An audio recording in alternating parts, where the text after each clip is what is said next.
Welcome बच्चों। तो आप सब ईगर हो गए, साइंस का पेपर हो गया आपका देखने के लिए कि क्या आंसर्स होने चाहिए। हम यहाँ पे आंसर्स के साथ में प्रेजेंट है। मेरे पास अभी अभी एक पेपर आया है जो मेरे स्टूडेंट ने गुड़गांव से भेजा है। अब यहाँ पर हम देखें कि ये जो पेपर है, वैसे तो मैं पूरा नहीं देख पाया हूँ अभी तक, लेकिन मुझे एक्चुअली क्योंकि व्हाट्सएप से मिला है तो इसके पेजेस थोड़े आगे पीछे हैं। ठीक है, फ़ोटो क्लिक करके भेजा है हमारे स्टूडेंट ने, वीर ने। तो अपन देखते हैं, एक एक करके क्वेश्चंस देखते जाते हैं इसके, और आप अपना पेपर लेकर के साथ में बैठेंगे तो थोड़ा सा आपको इजी रहेगा कि कोई पेपर आगे पीछे हो गया तो देख लेना यार उसको, है ना। अगर मैं थर्ड के बाद में सीधे फिफ्थ पे चला जाऊं तो आप भी फिफ्थ पे चले जाना, मैं बाद में फोर्थ पे आ जाऊंगा, है ना। तो देखते हैं कैसा पेपर है। Okay, section 1 as usual consist of 24 questions. Question number 1 to question number 24, attempt any 20 question, सब कुछ वही है। अपन तो देखते हैं, सीधे क्वेश्चन पे आते हैं। सेक्शन ए का first question, a student took sodium sulphate solution in a test tube and added barium chloride solution to it. आपको वैसे ही पता है कि बेरियम क्लोराइड और सोडियम सल्फेट का अगर रिएक्शन करवाते हैं तो वाइट प्रेसिपिटेट बनता है, और वाइट प्रेसिपिटेट बेरियम सल्फेट का होता है, साथ में सोडियम क्लोराइड का एक्वा सॉल्यूशन बनता है। He observe that an insoluble substance has formed the colour and molecular formula of the insoluble substances. आप सब ने बता दिया होगा, I am very sure, this is very easy, white and BaSO4। Then which of the following oxide or oxides is or are soluble in water to form alkalis? Basic कौन से oxides होते हैं जो alkaline होते हैं यानी basic होते हैं नेचर, मेटल ऑक्साइड्स होते हैं। देखें क्या क्या है, Na2O, SO2, K2O, NO2। तो NO2O और K2O ये दो मेटल ऑक्साइड्स हैं, 1 and 3। The first A is the correct option. Question number 3 देखें, study the diagram given below and identify the gas formed in the reaction. मैंने आपको कहा था कि आप देखें, डायग्राम्स देख करके जाएं। डायग्राम्स ऐसा का ऐसा NCERT से चिपका दिया जाएगा। जिंक ग्रेन्यूल्स हैं, सल्फ्यूरिक एसिड का रिएक्शन हो रहा है तो गैस तो हाइड्रोजन निकलेगी ना। क्या बोल रहा है, identify the gas formed, carbon dioxide. D is the correct option, hydrogen which while burning produces a popping sound. ठीक है, तो ये आपका 1, 2, 3 का ऑप्शन देख लें, C, A and D। First page में आंसर्स हैं C, A, D। टैली करते जाना, आपका रिजल्ट ही निकल जाएगा अभी का अभी। आगे देखो, अरे यार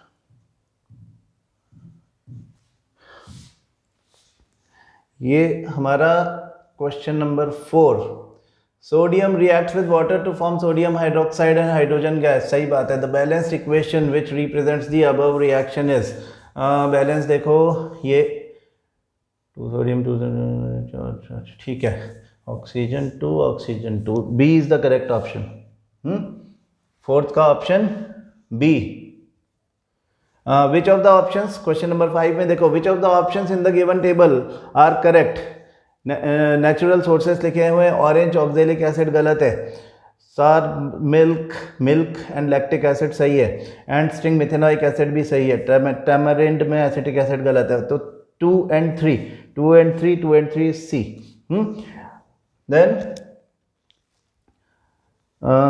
यहाँ पे रिएक्शन दिया हुआ है, ग्लूकोज और ऑक्सीजन का रिएक्शन, मतलब कि रेस्पिरेशन दिया हुआ है। The above reaction is a और an, displacement reaction, endothermic reaction, exothermic reaction. हमने आपको बताया था कि respiration is always exothermic reaction, क्योंकि इस प्रोसेस में हमारी हमें एनर्जी रिलीज होती है। एनर्जी इन एनी फॉर्म अगर रिलीज हो जाए तो उसको हम बोलते हैं एक्सोथर्मिक रिएक्शन। तो यहाँ ऑप्शन था बी, यहाँ ऑप्शन है सी, 6 का ऑप्शन है सी अगेन, BCC। और थोड़ा सा ऊपर जाना रहेगा। अरे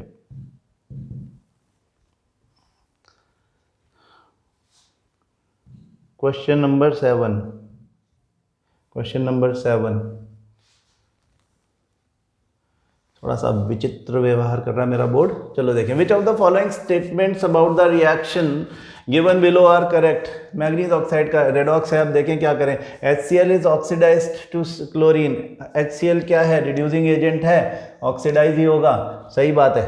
तो ये करेक्ट है। MnO2 is reduced to MnCl2, सही बात है। MnCl2 acts as an oxidising agent, गलत बात है, प्रोडक्ट कोई कुछ नहीं होता।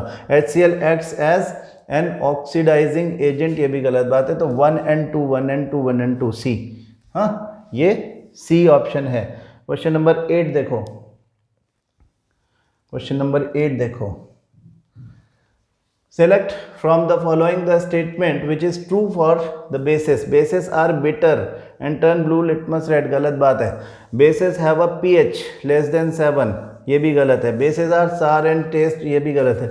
Bases turn pink when drop of phenolphthalein is added to them, तो D is the correct option। 8 का आंसर D हो गया, ठीक है ना।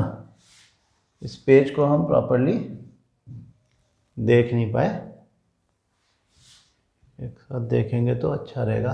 मतलब हमें ऑप्शन मिल गए ना, आपने सारे ऑप्शंस आई होप टैली कर लिए होंगे, ठीक है। इसमें डी ऑप्शन है, मैं एक साथ बता देता हूँ। 8th में डी ऑप्शन था, सी ऑप्शन था 7 में, सी ऑप्शन था 6th में, और इसमें हमारा करेक्ट वाला कौन सा था, 2 और 3, मतलब इसमें भी सी था। सी डी, और 4th कौन था वो मैं भूल गया हूँ, 4th नीचे आ नहीं रहा। 4th था हमारा बी, ठीक है, ठीक है। तो बी सी डी, ये आपका इस पेज का टैली हो गया, B C D. Question number 4 5 6 7 8 ये सारे इस पेज पे मिले हमको। अब आगे चलते हैं। पेपर तो इजी लग रहा है यार तुम्हारा, हैं? बहुत ज़्यादा चैलेंजिंग क्वेश्चन तो अभी तक कोई दिखा नहीं। आगे देखते हैं क्वेश्चन नंबर 12। इन लिविंग ऑर्गेनिजम्स ड्यूरिंग रेस्पिरेशन विच, क्वेश्चन नंबर 8 के बाद में क्वेश्चन नंबर 12 आ गया एकदम से ना। मैं ये कह रहा था थोड़ा व्हाट्सएप से आई हुई चीज़ें आगे पीछे हो गई। क्वेश्चन नंबर 9 कहाँ है, 9 ही ले लेता हूँ पहले ढूंढ के। ये रहा क्वेश्चन नंबर 9 है ना। 8 के बाद क्वेश्चन नंबर 9 पे आ जाए। Study the following table and choose the correct option. Sodium chloride salt है, parent acid, parent base, nature of salt, ठीक है। तो sodium chloride, parent acid, HCl, NaOH, सही बात है, लेकिन नेचर ऑफ सॉल्ट तो न्यूट्रल होना चाहिए, तो ये तो गलत है। Sodium carbonate, carbonic acid, sodium hydroxide सही है, न्यूट्रल ये नहीं है, ये भी बेसिक होना चाहिए। Sodium sulphate, sulphuric acid, NaOH, acidic, ये भी गलत बात है। और सोडियम एसीटेट, ठीक है, दोनों ठीक है, बेसिक, ओके, ये सही है। तो D is the correct, 9th में D is the correct option. Question number 10 देखो। It is important to balance the chemical equations to satisfy the law of conservation of mass. Which of the following statements of the law is incorrect. The total mass of the elements present in the reactants is equal to the total mass of the elements present in the products, ठीक बात है ये तो। The number of atoms of each element remains the same before and after the chemical reaction, ये बात भी सही है। C the chemical composition of the reactants is the same before and after the reaction, ये बात incorrect है। हाँ, mass can neither be created nor can it be destroyed in a chemical reaction, ये सही है। तो C is the option, D and C. Question number 11 देखें। Consider the following statements in connection with the functions of the blood vessels marked A and B. A दिख रहा है हमको pulmonary when, और B दिख रहा है हमको, सॉरी, A दिख रहा है पल्मनरी आर्टरी, B दिख रहा है पल्मनरी वेन। तो blood vessel A, it carries carbon dioxide rich blood to the lungs, ठीक है। क्या पूछ रहा है वो, following statement in connection with the, वो पूछा करेक्ट स्टेटमेंट कौन है। तो A correct statement, first correct statement है। Then B, it carries oxygen rich blood from the lungs, ये बात भी सही है, जो B जो है वो ऑक्सीजन रिच ब्लड को लेकर के आता है, ठीक बात है। और फिर C थर्ड क्या है, blood vessel B left atrium relaxes as it receives blood from this blood vessel, ये बात भी ठीक है। नंबर ब्लड वेसल ए के बारे में फोर्थ लिखा है, right atrium has thick muscular wall as it has to pump blood to this blood vessel. ये बात गलत है। तो 1, 2 and 3 is the correct option. ठीक है, डी। तो यहाँ हमने लिखा था डी, यहाँ पे लिखा था C, I guess same before. हाँ, तो 9th 10th and 11 D, C and D. आप टैली करते जाना। चलो और देखें क्या है। अरे यार क्या है, हाँ, तो अब वापस हमें थोड़ा पीछे जाना पड़ेगा। यस, अब क्वेश्चन नंबर 12 आ गया है। क्वेश्चन नंबर 12 क्या है? इन लिविंग ऑर्गेनिजम्स ड्यूरिंग रेस्पिरेशन। तुमको दिख नहीं रहा हो अगर स्क्रीन पे तो अपना पेपर खुद लेके बैठो यार, है ना। मैं बहुत बड़ा करता हूँ तो ये थोड़ा इधर उधर हो जाता है। तो in living organisms during respiration which of the following products are not formed if oxygen is not available. क्या है? लिविंग ऑर्गेनिज्म ड्यूरिंग रेस्पिरेशन क्या नहीं बनता है अगर ऑक्सीजन इज नॉट अवेलेबल, मतलब अगर एनारोबिक रेस्पिरेशन होता है तो क्या क्या बनता है। हमने देखा है एक तो लैक्टिक एसिड बनता है हमारी मसल में, और जब यीस्ट के साथ में रिएक्शन हो रही होती है तो उस समय कौन बनता है? उस समय इथेनॉल बनता है। कार्बन डाइऑक्साइड बन रही है वहाँ पे भी, कार्बन डाइऑक्साइड प्लस इथेनॉल बन रहा है यीस्ट के केस में। तो क्या क्या नहीं बन रहा है ये हम देखें। ऑक्सीजन इज नॉट अवेलेबल, यानी एरोबिक वाला बताना है, अनएरोबिक वाला हटाना है। तो कार्बन डाइऑक्साइड, लैक्टिक एसिड 2 जगह तो आ गया, उसको तो छोड़ ही दो, और अल्कोहल यहाँ पे आ गया, इसको छोड़ दो। A is the correct option. The correct statements with reference to single celled organisms are complex substances are not broken down into simpler substances। गलत बात है। simple diffusion is sufficient to meet the requirement of exchange of gases। सही बात है। specialized tissues perform different functions in the organism। ये कैसे हो सकता है? entire surface of the organism is in contact with the environment for taking in food। ये बात भी सही है। तो सेकंड एंड फोर्थ सी, यहाँ पे C option is the correct option. Which one among the following is not removed as a waste product from the body of a plant? Resins and gums. Yes, resins and gums not removed as a waste product. वैसे okay, dry leaves, excess water, urea नहीं होता उसमें, है ना। ठीक है, ये मत सोचने लगा कि रेजिन्स एंड गम्स तो ओल्ड जाइलम में इकट्ठा हो जाता है तो नॉट रिमूव्ड। अगर आउटर साइड होगा तो वो बाग से रिमूव हो जाएगा। ठीक है, यूरिया का कोई रोल नहीं है वहाँ पे, है ना। तो यहाँ पे आपका B is the correct option. Then question number 15, which of the following statements are correct in reference to the role of A shown in the given diagram during breathing cycle in human beings. Okay, क्या है ये? इधर ये diaphragm दिखाया हुआ है, diaphragm को label किया हुआ है। तो it helps to decrease the residual volume of air in lungs. No, हमें करना भी नहीं है वो तो। It flattens as we inhale. Okay, yes, सही बात है। It gets raised as we inhale, तब तो हम एक्सहेल करते हैं। It helps the chest cavity to become larger. तो 2 and 4 सही है। अब 2 and 4 ऑप्शन किधर है? A option is 2 and 4। तो ए, तो आपके ऑप्शन क्या होंगे? ए, सी, ये क्वेश्चन नंबर है 12, 13, 14, 15। ए, सी, बी एंड ए। हाँ, ए, सी, बी, ए, 12, 13, 14, 15। हो गई बात क्लियर? आगे देखें।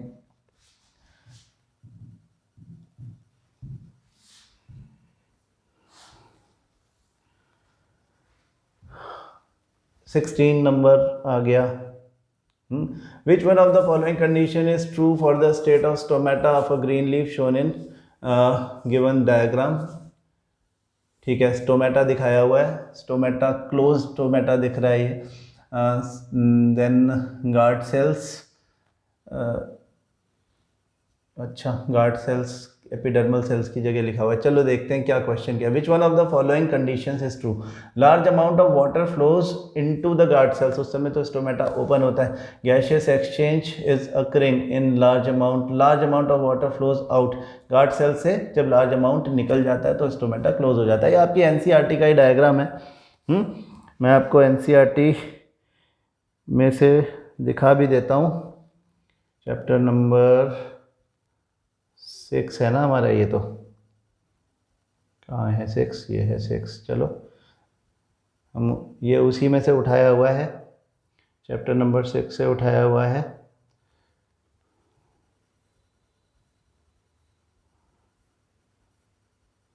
स्टोमेटा का डायग्राम मैंने आपको बोला भी था, देख करके जाना, इसमें से क्वेश्चन पूछा जाता है ना। देखो ये वाला है क्लोज स्टोमेटा का, ओपन तो बड़ा बड़ा ओपन है, ये ऐसा का ऐसा है कि नहीं, हू बहू है ना, राम और श्याम बिल्कुल वैसा का वैसा। तो इसका क्या मतलब हो गया कि ये क्लोज स्टोमेटा का डायग्राम है। और अगर ये क्लोज स्टोमेटा का डायग्राम है तो फिर क्या होना चाहिए, ये फिर इसमें large amount of water flows out, यानी C should be the correct option. तो यहाँ पे हम सही ऑप्शन करेंगे सी।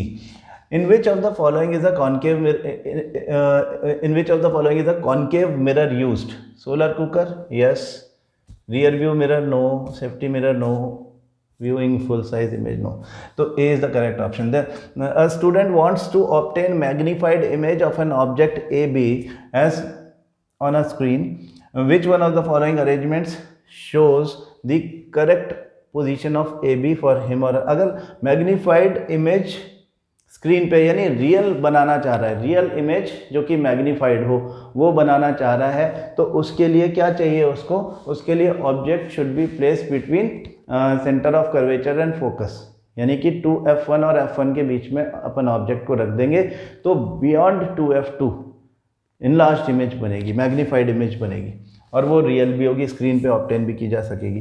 तो यहाँ पे 2f1 पे रखा है, इधर सी इज़ द करेक्ट ऑप्शन, ठीक है ना भैया, आपका यहाँ पे सी ऑप्शन है। तो यहाँ पे 16, 17 and 18 C A C, C A C, tally करते जाओ,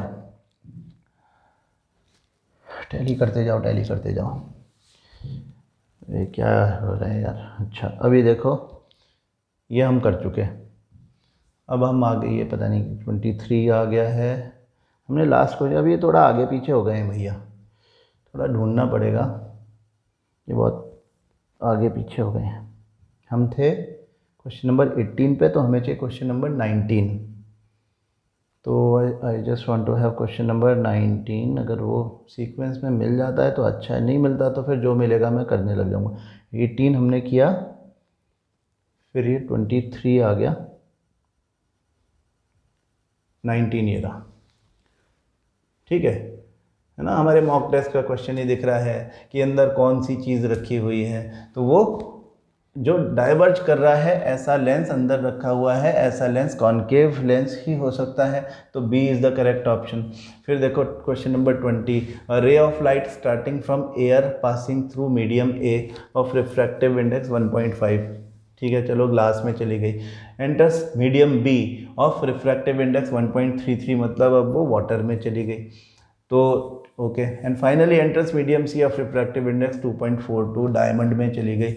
if this ray emerges out in air from C, then for which of the following pairs of media the bending of light is least. सबसे कम bending वहाँ होगी जहाँ refractive indices के बीच में gap सबसे कम है, यानी कि ग्लास और वाटर के बीच में 1.5, देखो एयर जो है वो 1.0003, 1.0003 से 1.50 के बीच में काफ़ी गैप है तो काफ़ी बेंडिंग होगी, 1.50 से 1.33 के बीच में गैप कम है तो कम बेंडिंग होगी, 1.33 से 2.42 के बीच में बहुत ज़्यादा गैप है तो बहुत ज़्यादा बेंडिंग हो जाएगी, 2.42 से 1.0003 फिर से एयर में तो और भी ज़्यादा प्रॉब्लम है तो और भी ज़्यादा बेंडिंग होगी। तो आपका ए टू बी जो है ना, B is the correct option, ठीक है, यहाँ पे भी ऑप्शन बी है।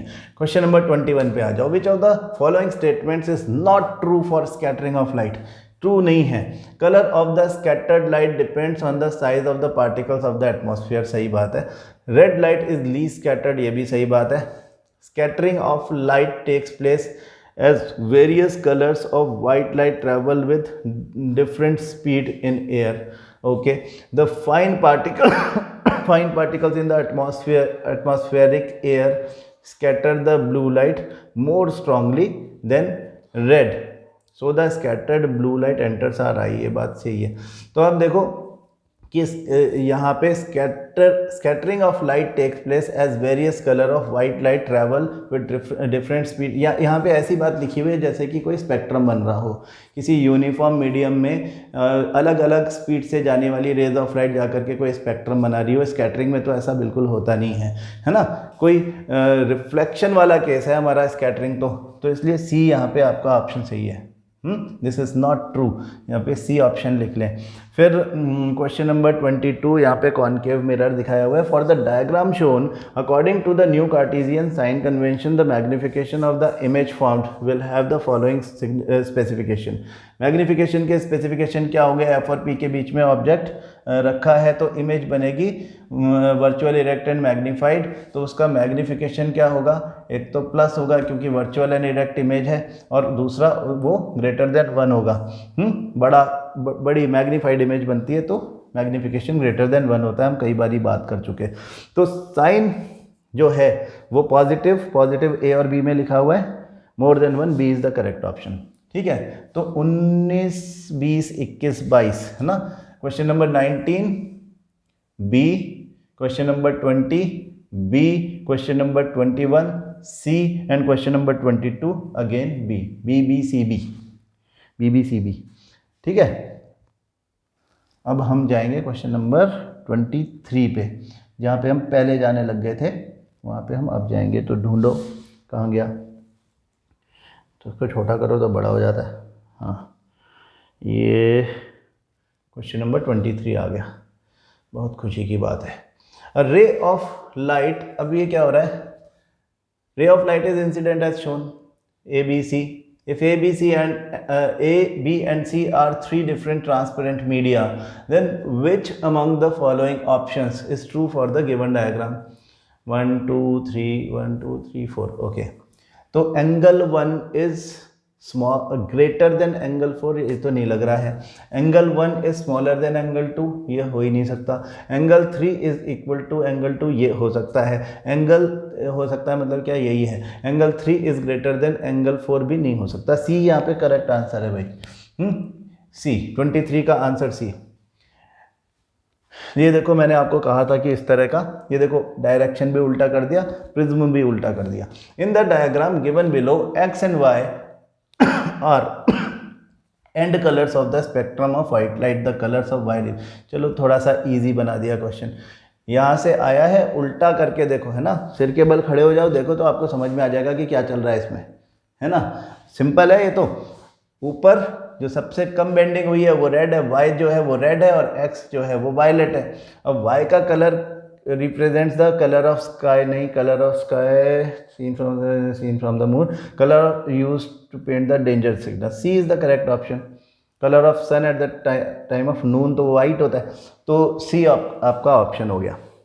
ठीक है, अब सेक्शन बी, ठीक है, क्वेश्चन नंबर 25 भी यहीं आ गया। Which one of the following reactions is categorised as thermal decomposition? ये दिख रहा है हमारा कैल्शियम कार्बोनेट वाला डी, तो ये आपका क्वेश्चन नंबर 23, 24, 25 आंसर्स हो गए सी, सी, डी। हाँ, सी, सी, डी 23 से 25 तक हो गया। ठीक है भाई, अब नेक्स्ट देखो। अच्छा, ये तो हम कर ही चुके हैं ना। अब नेक्स्ट देखो, ये पता नहीं, अब हमको करना कौन है? 26 करना है। 26 वाला ढूंढना है हमको पहले। 26 वाला कहाँ है यार? 25 ये आ गया, 15 आ गया,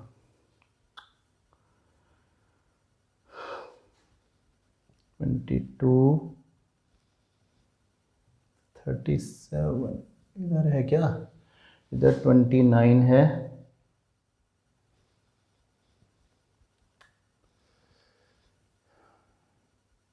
ये पेपर हमको, एक पेपर नहीं मिल रहा है, देखते हैं अभी।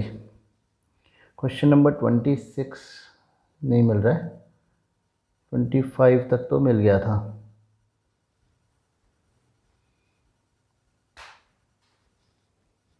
क्या यार, वीर उपन्यु, तुमने मेरे को पेज पर नंबर 20, अच्छा सॉरी ये मिल गया। या माफ़ करें भाई साहब, मुझे मिल नहीं रहा था, है ना, अब मिल गया है, बहुत बहुत धन्यवाद। तो क्वेश्चन नंबर 26 देखें, consider the pH value of the following acidic samples. क्या है, lemon juice, gastric juice, vinegar, dilute acetic acid. अच्छा, इन्होंने दे ही दिए। The decreasing order of their H+ ion concentration is, ये तो बहुत ही ईजी बात हो गई, इन्होंने खुद ही दे दिए सारे पीएच वैल्यू।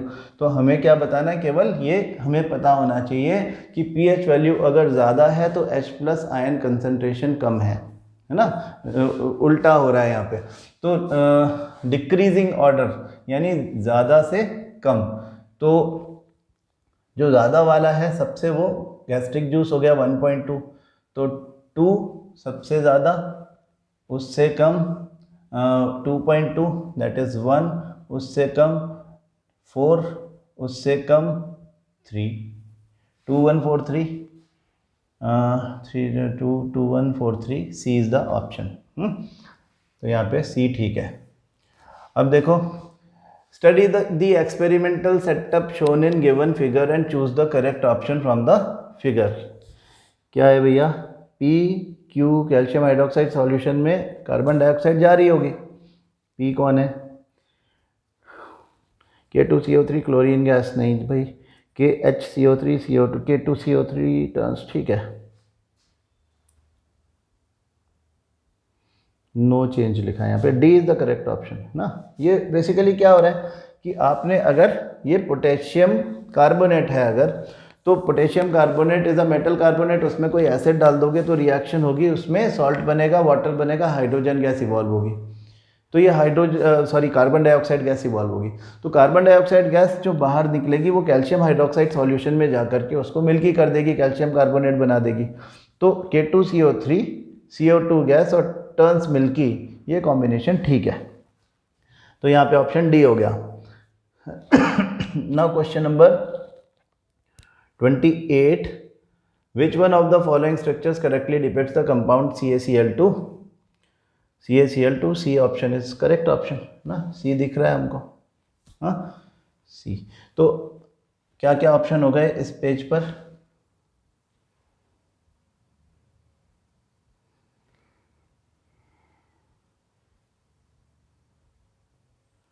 यहाँ पे ऑप्शन थे हमारे, ये था सी और ये था डी और ये है सी, C D C, C D C, ठीक है जी। चलो अब हम क्वेश्चन नंबर 29 ढूंढें फिर से, 29 कहाँ मिलेगा,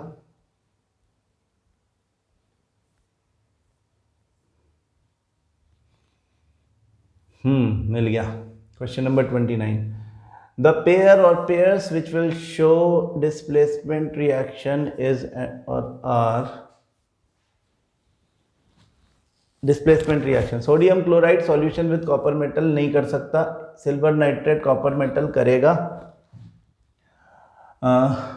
एल्यूमिनियम सल्फेट मैग्नीशियम मेटल भी करेगा, जिंक सल्फेट आयरन मेटल नहीं करेगा। 2 and 3 2 and 3 2 and 3 2 and 3, B is the correct option. Which of the following salts do not have the water of crystallisation? Bleaching powder में नहीं है, CaOCl3, हाँ plaster of Paris में है, washing soda में है, बेकिंग सोडा में नहीं है। तो 1 and 4 1 and 4 1 and 4, D is the correct option. तो ये बी और ये डी। फिर असर्शन रीजनिंग आ गए, है ना, यूजुअल है ऑप्शंस, कोई नई बात नहीं है, ठीक है। Sodium hydrogen carbonate is used as an ingredient in antacids, सही बात है। Sodium bicarbonate is baking soda used as an ingredient, antacid है वो। Sodium bicarbonate is a mild non corrosive basic salt, ठीक है, तो आपका ऑप्शन ए हो गया।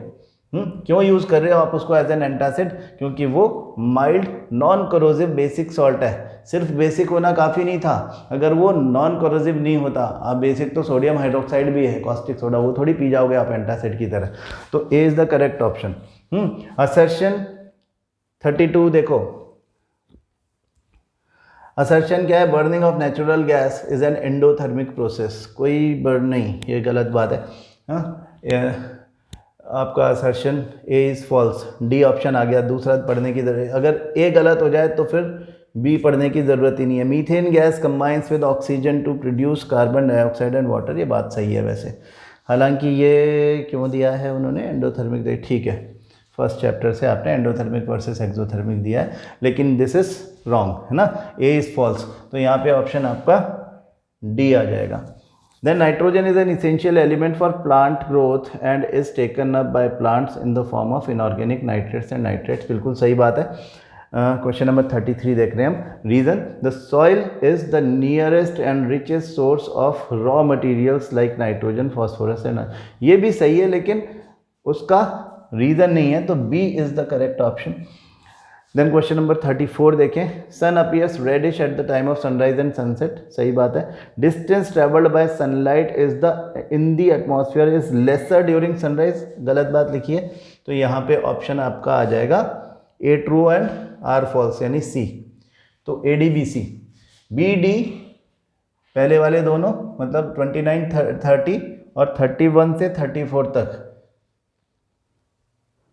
यहाँ क्या लिखा था मैंने, ए डी बी सी है ना, ए डी बी सी, ठीक हो गई बात। अब देखो आगे,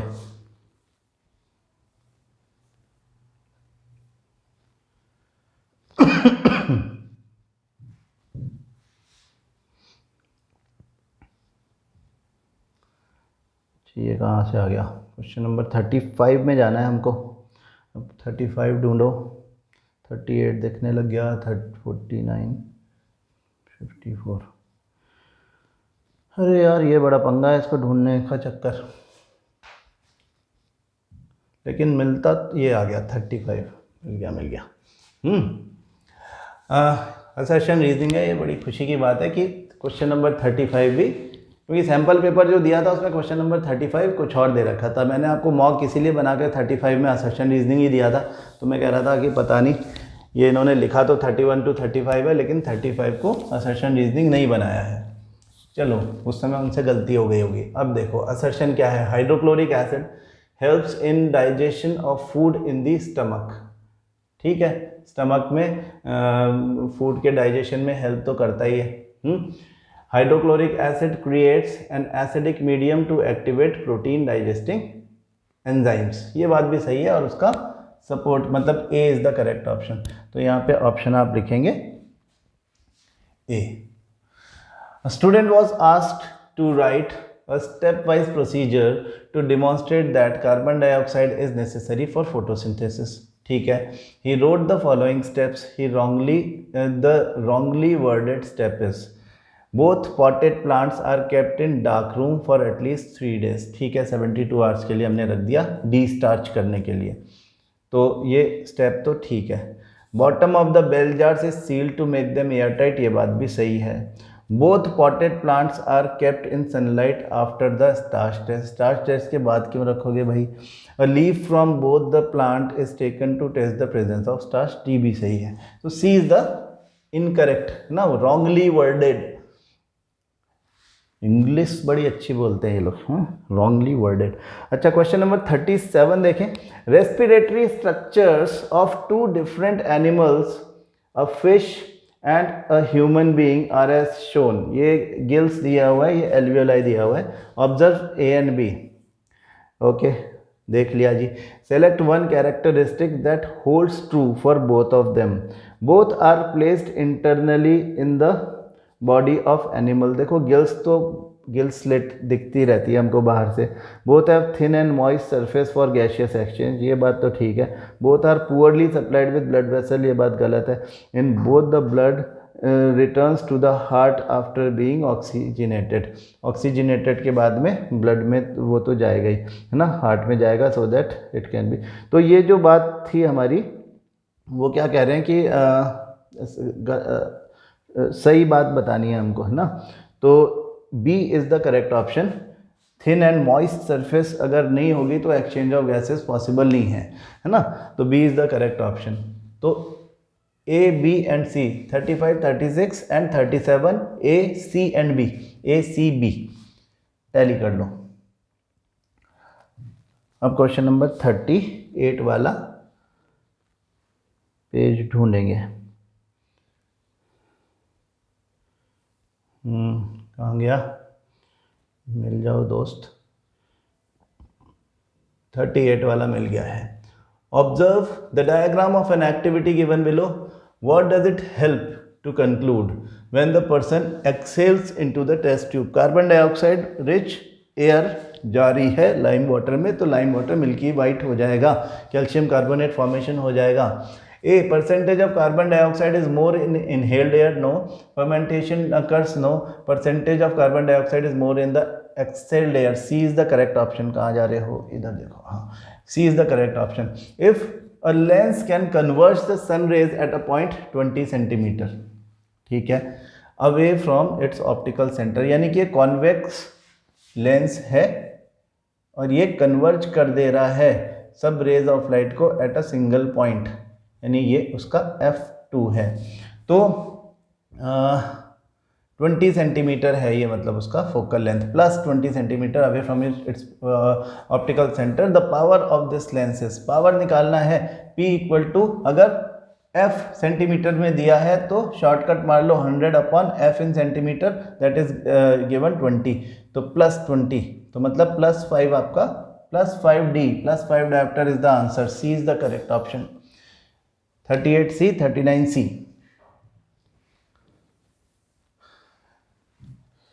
फिर देखो question number 40, the radius of curvature of a converging mirror is 30 centimetre.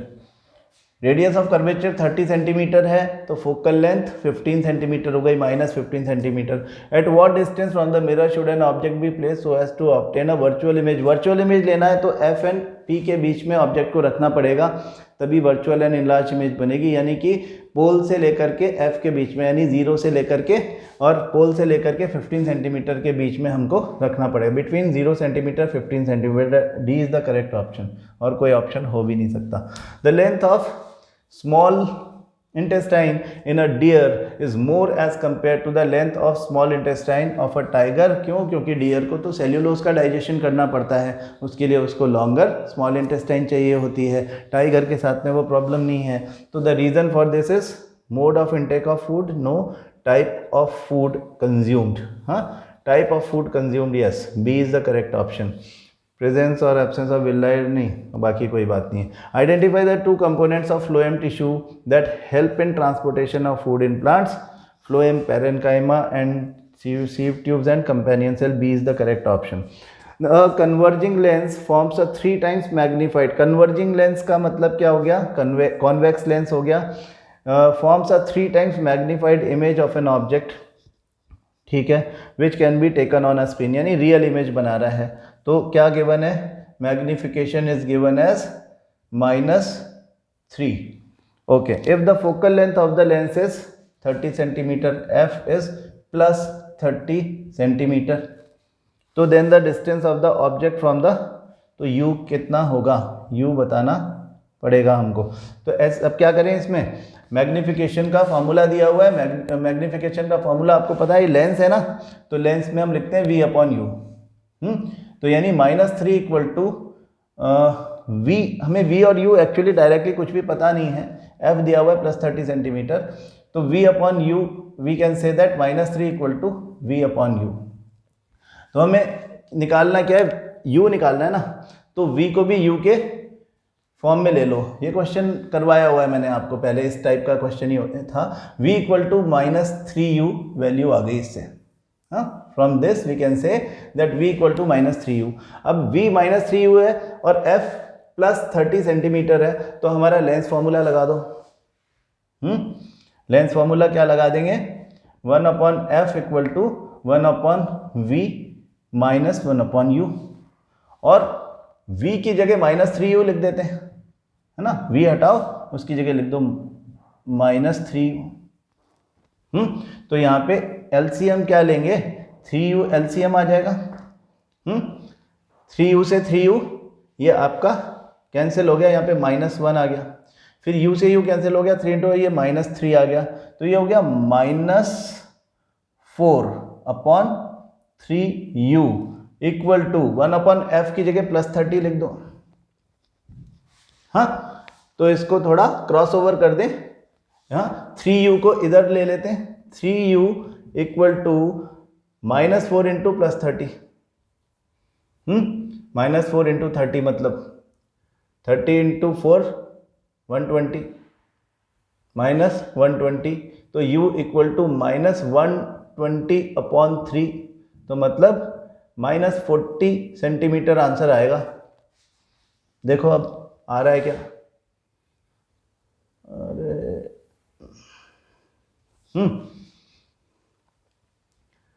Question कहाँ गया? -40 डी है ना, D is the correct option. यहाँ का आंसर ही मिट गया चक्कर। क्या क्या लिखा था, ये क्या था यार? हाँ सी।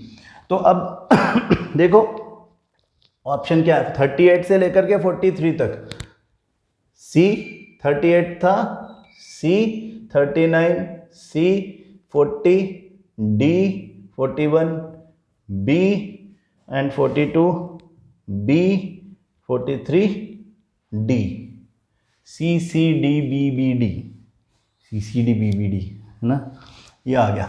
6 क्वेश्चन हो गए एक पेपर में, एक ही पेज पे। अब देखो 44th क्वेश्चन, अब थोड़े से क्वेश्चन बचे।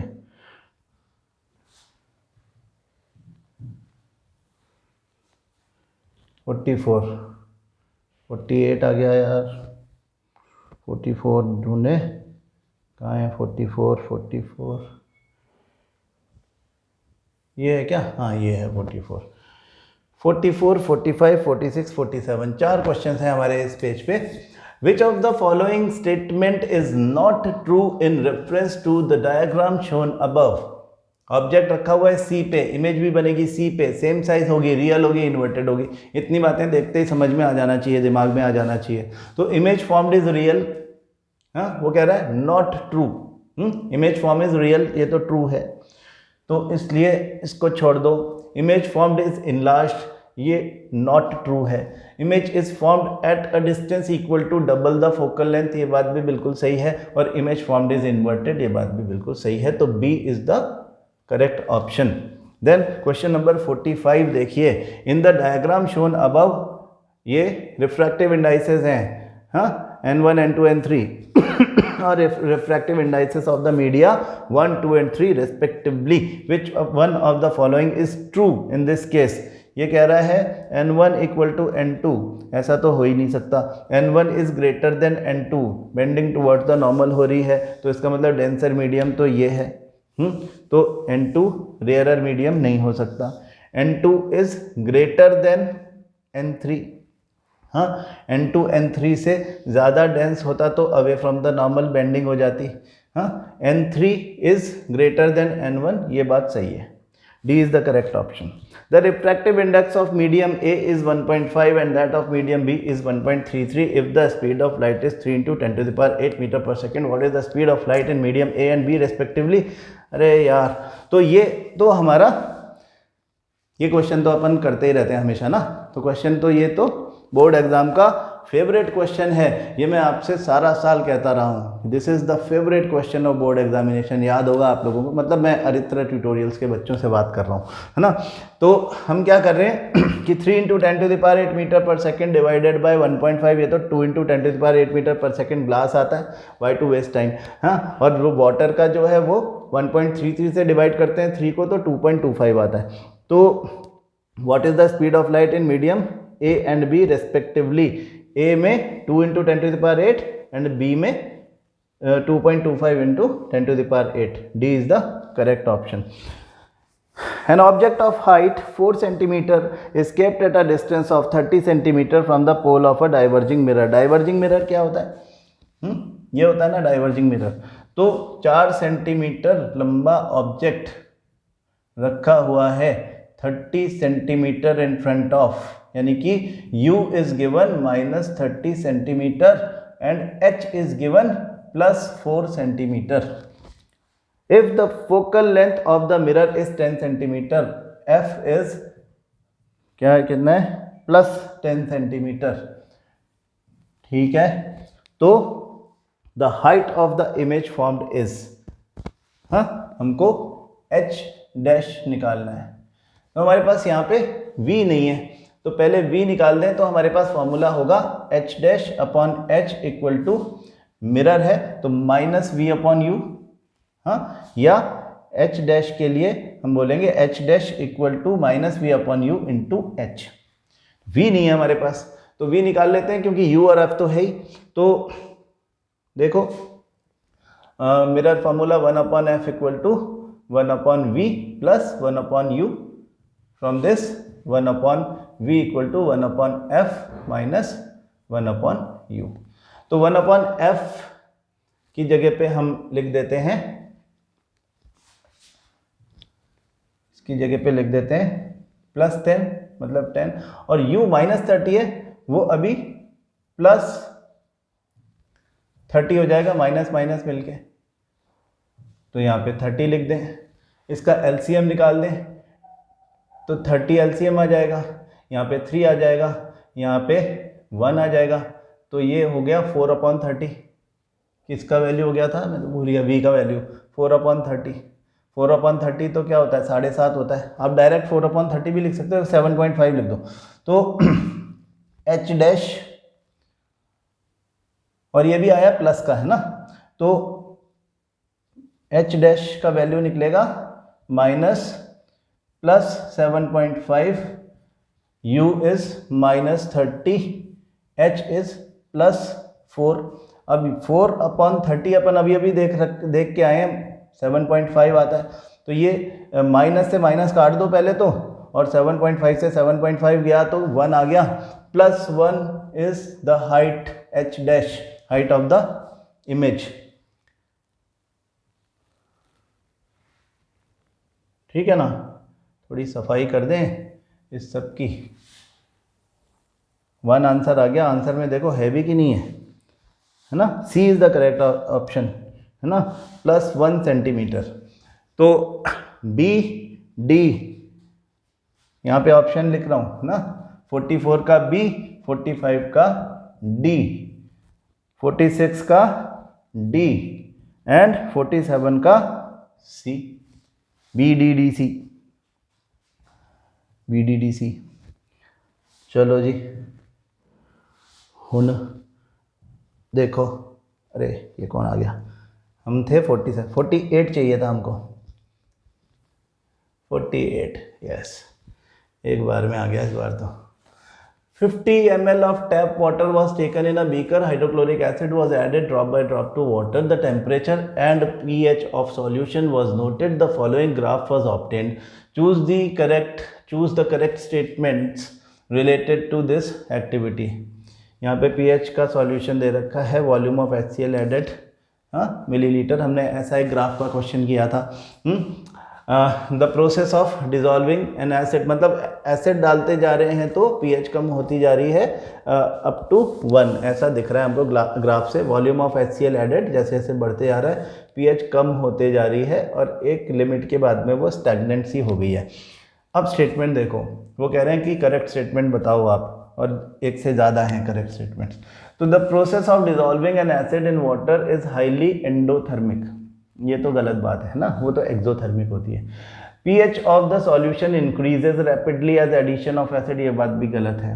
pH of solution decreases rapidly as on addition of acid, ये बात ठीक है। pH of tap water was around 7, ठीक है, हाँ, टैप वाटर था तो अराउंड 7 था, 7 से थोड़ा नीचे रहा होगा, लेकिन अराउंड 7 था, हालांकि इसमें नहीं दिखा रहा, लेकिन फिर भी बात तो सही है। तो और हमें 2 ऑप्शन देने हैं, तो 3 और 4 के अलावा कोई ऑप्शन हो नहीं सकता, C is the correct option. Question number, अब ये अच्छा केस आ गया, तो 48 तक आपके सेक्शन ए सेक्शन बी हो गए, आपने टैली कर दिए होगे। 48 जो एक बचा था आपका इसमें, वो सेक्शन सी है, आंसर सी है। अब आप सेक्शन सी पे आ जाएंगे, सेक्शन सी में केस 1 पे आ जाएंगे। ठीक है, A student took 4 metals P, Q, R and S and carried out different experiments to study the properties of metals. Some of the observations were, all metals could not be cut with knife except metal R. हम मान लेते हैं कि metal R जो है वो sodium है ना, लिखते चलेंगे, टाइम बचेगा। Metal P combined with oxygen to form an oxide M2O3 aluminium लगता है, विच reacts with both acids and bases. Okay, तो एल्यूमिनियम ऑक्साइड एम्फोटेरिक ऑक्साइड है, तो ये तो कन्फर्म ही कौन था, ये पी तो एल्यूमिनियम है, ये बात तो बिल्कुल ठीक है।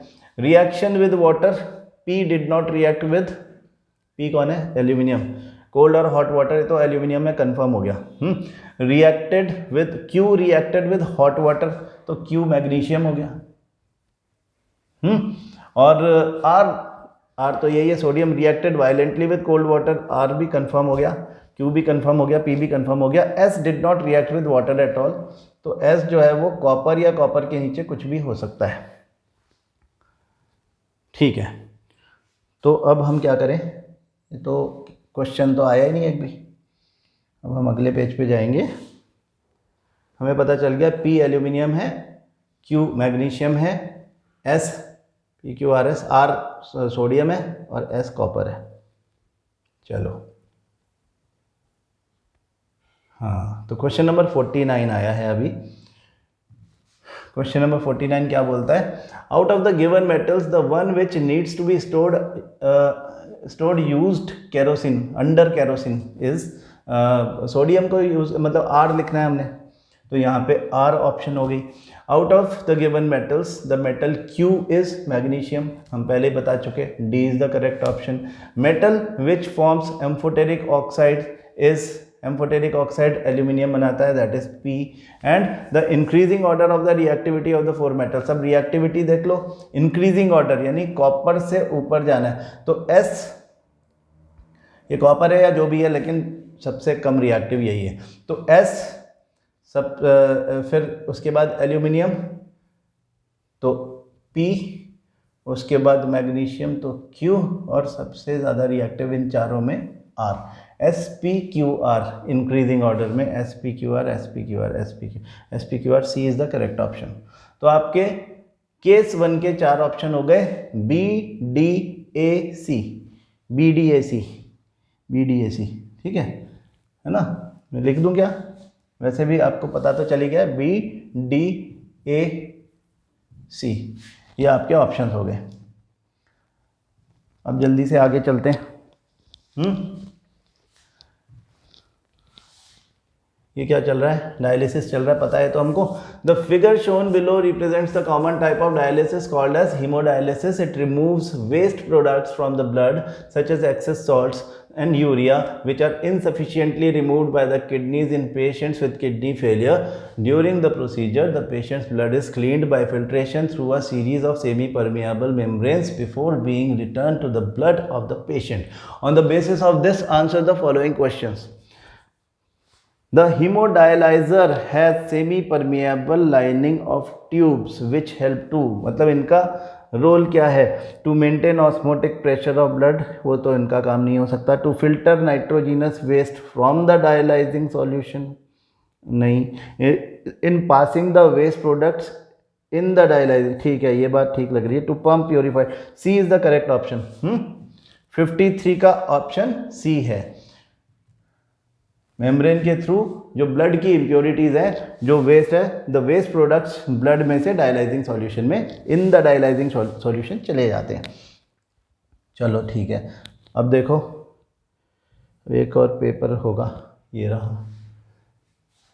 Which one of the following is not a function of artificial kidney? Artificial kidney का function नहीं है। To remove nitrogenous waste from the blood है, to remove excess fluids from the blood वो भी है, to reabsorb essential nutrients from, ये नहीं होता है। C is the option. The used dialyzing solution is rich in, use हो गया तो nitrogenous waste होगा उसमें, urea and excess salt, A is the correct option. Which part of the nephron in human kidney serves the function of reabsorption? ये tubular part है, tubule, C is the answer. तो C A C। 53 मैंने क्या बताया था, video rewind करके देख लो, मैं तो भूल गया। केस 3 क्या है भाई, अ कंपाउंड माइक्रोस्कोप तो तेरी is an instrument which consist of 2 lenses L1 and L2, ठीक है। Lens L1 called objective forms a real inverted and magnified image. Real inverted magnified image कौन सा लेंस बना सकता है, केवल कॉन्वेक्स लेंस बना सकता है। तो हमें ये पता चल गया कि जो हमारा L1 है वो कॉन्वेक्स लेंस है, ठीक है। अब दूसरी बात, this serves as the the lens L1 called objective forms a real inverted and magnified image of the given object. ठीक है, image of the given object. This serves as the objective for the second lens L2. L2 के लिए ये image object का काम करती है. L2 को हम eyepiece बोलते हैं, जिससे हम देख रहे हैं. The eyepiece functions like a simple microscope और magnifier, है ना. माइक्रोस्कोप मतलब छोटी चीज को देखने वाला, मैग्नीफायर मतलब मैग्नीफाई करने वाला, जो भी ऑब्जेक्ट है उसका साइज बढ़ाने वाला, यानी ये भी कॉन्वेक्स है. मैग्नीफायर तो कॉन्वेक्स ही हो सकता है, क्योंकि कॉन्केव तो डिमिनिश्ड इमेज ही बनाता है हमेशा ऑब्जेक्ट के कंपैरिजन में छोटी. It produces the final image which is inverted with respect to the original object enlarged and virtual.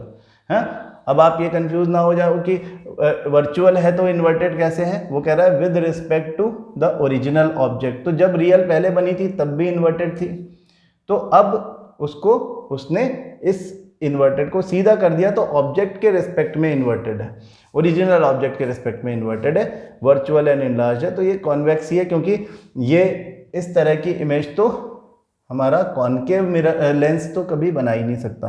What type of lenses must be L1 and L2? Answer ही आ गया हमारा, हाँ, बोथ कॉन्वेक्स. ठीक है. What is the value and sign of the magnification according to the new Cartesian sign convention of the image formed by L2? अब real inverted and magnified image के लिए मैग्निफिकेशन का साइन क्या होना चाहिए? हमने आपको सिखाया था कि मैग्निफिकेशन हो, रियल इमेज बने तो सीधे माइनस लिख दो, और मैग्नीफाइड का मतलब ग्रेटर देन 1 लिख दो. हाँ, ग्रेटर देन 1 होगा जो भी होगा. तो मोर देन 1 एंड पॉजिटिव, ये ऑप्शन रहेगा, है ना. मोर देन 1, सॉरी पॉजिटिव लिख दिया मैंने, रियल है. मोर अच्छा रियल, सॉरी नेगेटिव, ये तो हमारा, हाँ ठीक है, रियल है तो इन्वर्टेड है. More than 1 and sign is positive. ये एक्चुअली रियल इमेज बनी ना, तो H' में हमने कहा कि ऑब्जेक्ट इमेज जो रियल है वो नेगेटिव रहेगी, तो मैग्निफिकेशन नेगेटिव रहेगा. मैंने पॉजिटिव पे लगा दिया. D is the correct option. हाँ, not B, D is the correct option. Negative and greater than 1. अब क्वेश्चन नंबर 59 देखें. What is the value and sign according to new Cartesian sign convention magnification of the image formed by L2? L2 भी ऐसा ही कर रही है. हाँ, वो क्या कर रहा है, वर्चुअल इनलार्ज इमेज बना रही है. जब लेंस ऐसा होगा तो वर्चुअल इनलार्ज इमेज इधर बनती है ना, इस तरफ. तो यहाँ पे साइन आपका हो जाएगा नेगेटिव. और इनलार्ज मतलब मोर देन 1, तो negative and more than 1, D is the correct option. तो हमारे ऑप्शन हो गए बी, डी, डी. लास्ट एक और बचा हुआ है. The power of the eyepiece is 5 dioptre. हाँ, कॉन्वेक्स है तो पावर दिया हुआ है +5D, and it forms an image at a distance of 80 centimetre from its optical centre. ठीक है. At what distance should the object be? तो 5 dioptre अगर पावर है तो हम उसका फोकल लेंथ निकाल लेते हैं. हमें U पूछा हुआ है, ऑब्जेक्ट कहाँ पे रखा हुआ है, और यहाँ पे हालांकि स्पेसिफाई नहीं किया हुआ है, लेकिन हम मान लेते हैं कि ये रियल इमेज बना रहा है, क्योंकि यहाँ पे कहीं भी ऐसा दिख नहीं रहा है. Forms an image at a distance of 80 centimetre, तो हम मान लेते हैं कि वो रियल इमेज बना रहा है towards the right hand side from the optical centre. तो U जो है वो हमें पता करना है. V हमको दिया हुआ है +80 सेंटीमीटर. अगर मैं रियल मानूंगा तो इसको मैं +80 सेंटीमीटर ले लूँगा, और F मैं इसमें से निकाल लूँगा. इसको मैं 100/F इन सेंटीमीटर मान करके मैं फोकल लेंथ निकाल देता हूँ. F is +20 centimetre. ठीक, तो V है, F है, U निकालना है, तो आपका लेंस फॉर्मूला लगा दो. 1/F = 1/V - 1/U. तो अब इन चीज़ों को हटा देते हैं एक बार. हाँ, तो आपका 1/U = 1/V - 1/F हो जाएगा. 1/V की जगह हम +80 लिख देंगे. F जो है वो हमारा +20 है, तो हमारा यहाँ पे ये +20 है तो ये माइनस हो जाएगा। और अभी 80 एलसीएम ले सकते हैं, तो यहाँ पे 1 हो जाएगा और यहाँ पे -4, यानी 3 नहीं 5 डायोप्टर फॉर्म से हमने क्या किया है 1/f = 1/v - 1/u। इन चारों में से कोई ऑप्शन नहीं आएगा क्योंकि इसमें, तो 1/f = 1/v - 1/u सही है। 1/v हमने +80 लिया हुआ है। Forms an image at a distance of 80 centimetre from its optical centre. What distance 5 dioptre से हमने निकाल लिया 100/20, ये भी सही है। इसका f तो प्लस में ही लेना पड़ेगा, तो f तो प्लस में सही है, +20 सेंटीमीटर।